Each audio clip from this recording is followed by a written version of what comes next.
War 2 का trailer आया और सबने ढूंढ निकाला कियारा आडवाणी कर्नल लूथरा की बेटी बनने वाली हैं, जिनको एक्स मेजर कबीर से धोखा मिलेगा। लड़की के बाप को गुस्सा आएगा, लड़की का दिल टूट जाएगा। लेकिन किसी ने सोचा ऐसा क्यों होगा और ये ऋतिक रोशन अचानक जापान कैसे पहुंच गए। चलो एनटीआर तो एचआर का पीछा कर रहे हैं, बट एचआर खुद किसके पीछे पड़े हैं। अल्फा नाम तो सुना ही होगा। आप सिर्फ इसे देख रहे हो आलिया भट्ट, शर्वरी, बॉबी देओल की मामूली फिल्म की तरह, लेकिन इस अल्फा शब्द में मुझे स्पाई यूनिवर्स का भविष्य नजर आ रहा है। पॉइंट नंबर 1, काफी लोग बोल रहे हैं कर्नल लूथरा ही इस स्पाई यूनिवर्स के असली विलन होंगे, क्योंकि ये बंदा जरूरत से ज्यादा सब कुछ जानता है। वॉर 1 को वॉर 2 से जोड़ा, फिर पठान में जिम और कबीर को आपस में जोड़ दिया। ये लूथरा के दिमाग में पूरा स्पाई यूनिवर्स का कच्चा चिट्टा मौजूद है। कहीं ऐसा तो नहीं लूथरा सर गुरु द्रोणाचार्य की तरह हैं, वो महाभारत में कौरवों की तरफ से ही लड़ेंगे, चाहे वो कितने गलत क्यों ना हो, ये अपनी लॉयल्टी चेंज नहीं करेंगे। लेकिन द्रोणाचार्य ने पांडव और कौरव दोनों को बचपन में पढ़ाया था, यानी लूथरा साहब इधर स्पाई यूनिवर्स को ट्रेन कर रहे थे, बट अंदर से कौरवों की जंग लड़ रहे थे। क्योंकि कुछ तो ऐसा हुआ है जिस वजह से कबीर भैया ने लूथरा को ही किडनैप कर लिया है। क्या पता वॉर 2 में फाइनली लूथरा के चेहरे से मास्क हट जाए, जिसके पीछे विलन निकल आए। वैसे इस फिल्म में अनिल कपूर का भी स्पेशल रोल है, अच्छा खासा 10-15 मिनट वाला। वो क्यों है आगे पॉइंट नंबर 6 में बताऊंगी। फिलहाल पॉइंट नंबर 2, कियारा आडवाणी लूथरा की बेटी है, ये तो साफ साफ पता चल गया। और मेरे हिसाब से ये कबीर के साथ जो फाइट चल रही है वो अपने पापा को उससे छुड़ाने के लिए होगी। लेकिन ये जो हॉट सीन्स आ रहे हैं वो पता नहीं क्यों पठान में दीपिका की याद दिला रहे हैं। कहीं कोई रेस फ्रेंचाइज जैसा ट्विस्ट तो नहीं छुपा रखा है। अगर खालिद गद्दारी कर सकता है तो क्या कियारा आडवाणी लूथरा की बेटी बनने का नाटक नहीं कर सकती, वो भी सिर्फ कबीर के नजदीक जाने के लिए और बदले में पूरे स्पाई यूनिवर्स पे जासूसी करने के लिए। लेकिन इतना दिमाग मुझे लगता नहीं है ये लोग इस्तेमाल करेंगे। स्पेशली जो ये पोस्टर में कियारा का लुक है वो विलन कम और ऑफिसर ज्यादा लग रही है, तो बस ये हार्ट ब्रेक के लिए फिल्म में होंगी, इसके ज्यादा चांसेस हैं। पॉइंट नंबर 3, क्या खालिद वापस आ सकता है, स्पेशली तब जब ट्रेलर में जानबूझकर उनका एक सीन डाला है इस फिल्म को पुरानी वॉर 1 से जोड़ने के लिए। देखो ये तो मानना पड़ेगा, जब से वॉर 2 का टीजर ट्रेलर देखा है हर किसी को टाइगर श्रॉफ की असली कीमत समझ आने लगी है। पब्लिक उनको मिस कर रही है, बट वॉर 2 में उनका वापस आना बहुत मुश्किल है यार। लेकिन हाँ, पास्ट फ्लैशबैक्स में इनकी कहानी का इस्तेमाल जरूर होगा,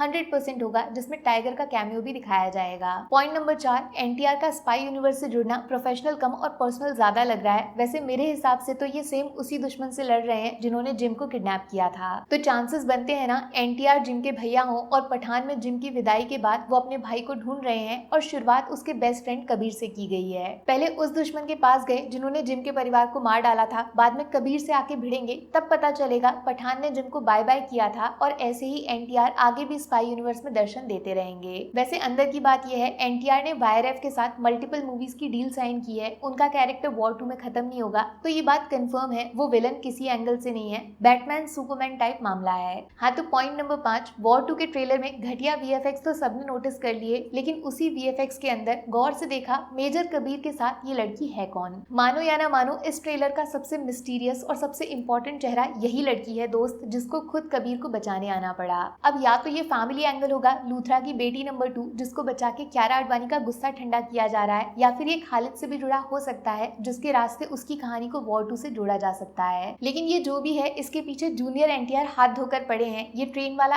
एक्शन सीन टीजर वाले एनटीआर के ट्रेन सीन से जुड़ा है, इवन कार में बैठकर एनटीआर ने इस लड़की का पीछा तक किया है। कौन है ये? लेकिन सबसे जरूरी है पॉइंट नंबर 6, विकी कौशल। यार मैं पहले भी बता चुकी हूँ आपको, इंडिया पाकिस्तान वाला एंगल वाईआरएफ आगे कंटिन्यू नहीं करेगा, उसको चाहिए नए कैरेक्टर, नई कहानी, नई फिल्में। और पर्दे के पीछे वाईआरएफ विकी कौशल की तगड़ी प्लानिंग हो चुकी है ऑलरेडी। वो स्पाई यूनिवर्स में ना सिर्फ हिस्सा लेंगे बल्कि आगे चल के स्पाई यूनिवर्स की नई जनरेशन को लीड भी करेंगे। अच्छा, अनिल कपूर वॉर 2 की कास्ट में शामिल है, पक्की बात, और यही अनिल कपूर वाईआरएफ की अगली फिल्म अल्फा में आलिया और शर्वरी के गुरुजी भी बनने वाले हैं। अब थोड़ा सा तुक्का लगा रही हूँ, क्या पता सही बैठ जाए। आलिया और शर्वरी जिस दुश्मन का पीछा कर रही हैं उसके बारे में अनिल कपूर वॉर 2 में ऋतिक को भी बता चुके हैं, और इसीलिए अचानक से मेजर कबीर इंडिया छोड़कर जापान चले गए हैं अल्फा का पीछा करने के लिए। अल्फा सिर्फ फिल्म का नाम नहीं, स्पाई यूनिवर्स का मेन विलन कैरेक्टर हो सकता है। ये अल्फा कोई और नहीं, विकी कौशल निकल जाए तो मजा ही आ जाएगा। इनके पीछे team HR, NTR, team Alia, Sharvari सब मिलके हाथ धो के पड़ जाएं,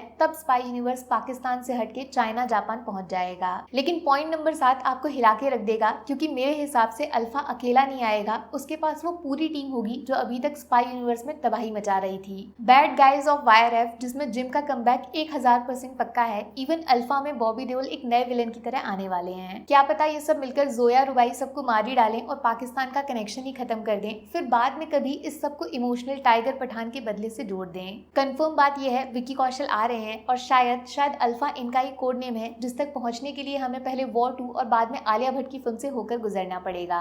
और इस पूरे विलेन एंगल का मास्टरमाइंड शुरुआत से ही स्पाई यूनिवर्स के पांडवों पे नजर रख रहा था। कर्नल लूथरा और उसका दुर्योधन अब इस वॉर को वर्ल्ड वॉर में बदल देंगे। भाई मेरा दिमाग यहाँ पे चलना बंद, अब आपकी बारी है, अपना दिमाग स्टार्ट कर दो। कमेंट सेक्शन खुला है, स्पाई यूनिवर्स को अपने हिसाब से आगे बढ़ाओ। बाकी वीडियो में कुछ पसंद आया हो या फिर कुछ शिकायत करनी हो तो मैं आपको इंस्टाग्राम पे भी मिल जाऊंगी, वरना थोड़ा सा इंतजार करिए, मिलूंगी आपसे अगले वीडियो में। Take care, bye bye.